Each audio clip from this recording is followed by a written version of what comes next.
Assalamualaikum warahmatullahi wabarakatuh. Perkenalkan, nama saya Farhan Mawaludin. Saya dari kelas 1B, TI Teknik Informatika. Di sini saya akan menjelaskan tentang algoritma FIFO atau First In, First Out.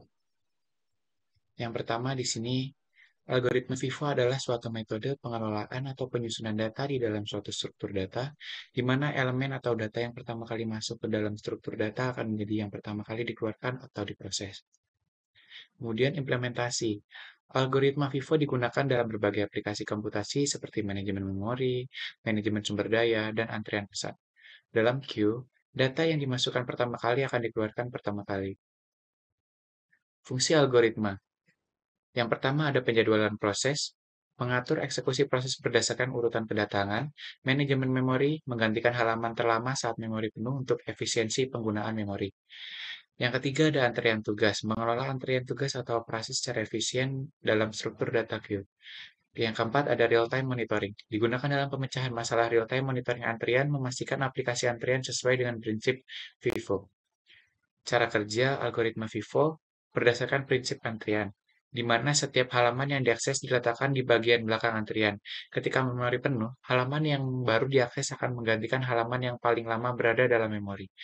Implementasinya menggunakan antrian untuk menandai halaman dalam memori. Halaman baru diletakkan di belakang antrian, dan jika antrian penuh, halaman di depan antrian diganti. Kelebihan algoritma FIFO. Yang pertama ada prediktabilitas, tidak tergantung pada pola atau riwayat penggunaan halaman. Kemudian data pertama masuk adalah yang pertama kali keluar. Kemudian layanan yang adil, karena setiap elemen diperlakukan dengan berdasarkan urutan kedatangannya. Yang keempat ada manajemen antrian. Berguna dalam manajemen antrian memungkinkan pelayanan berdasarkan prinsip siapa yang datang lebih dulu akan dilayani terlebih dahulu. Yang kelima ada implementasi dalam pemrograman. Efisiensi dalam implementasi struktur data seperti queue, kompleksitas waktu untuk operasi NQ dan DQ. Yang keenam ada manajemen memori, membantu dalam alokasi dan pembebasan memori. Yang ketujuh, kesesuaian dalam beberapa kasus dapat memberikan hasil yang dapat diterima dalam beberapa kasus sederhana dalam pengelolaan data. Kemudian di sini ada kekurangan algoritma FIFO, yaitu pertama tidak memperhitungkan prioritas. Yang kedua tidak mengatasi kelangkaan sumber daya. Yang ketiga potensi starvation. Yang keempat tidak selalu optimal karena menghasilkan hasil yang terbaik dalam pengelolaan data, tidak selalu menghasilkan hasil yang terbaik.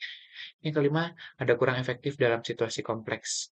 Yang keenam tidak memperhitungkan waktu pemrosesan, tidak mempertimbangkan waktu pemrosesan yang diperlukan untuk setiap elemennya. Yang ketujuh kurang fleksibel karena di sini kurang fleksibel dalam menangani situasi yang beragam. 8. Rentan terhadap trashing menyebabkan pemborosan waktu dalam pertukaran halaman. Di sini ada contoh yang pertama, yaitu penggunaan Vivo dalam antrian pesan teks. Jika Anda menerima beberapa pesan teks, pesan pertama yang masuk ke dalam kotak masuk Anda akan menjadi pertama kali yang Anda lihat dan baca. Pesan-pesan yang masuk kemudian akan diurutkan sesuai dengan urutan waktu masuknya. Kemudian di sini ada contoh yang kedua. Pada data contoh di samping, diketahui proses PZ dan PY datang pada waktu yang bersamaan, sehingga diperlukan kriteria tambahan untuk memutuskan proses yang akan dirunning. Misalnya, setiap proses dilengkapi dengan skala prioritas, sehingga kalau diasumsikan satu lebih baik dari dua, maka pada proses di atas PY mendapatkan prioritas lebih dahulu dibandingkan PZ. Baik, sekian dari saya, kurang lebihnya mohon maaf. Wassalamualaikum warahmatullahi wabarakatuh.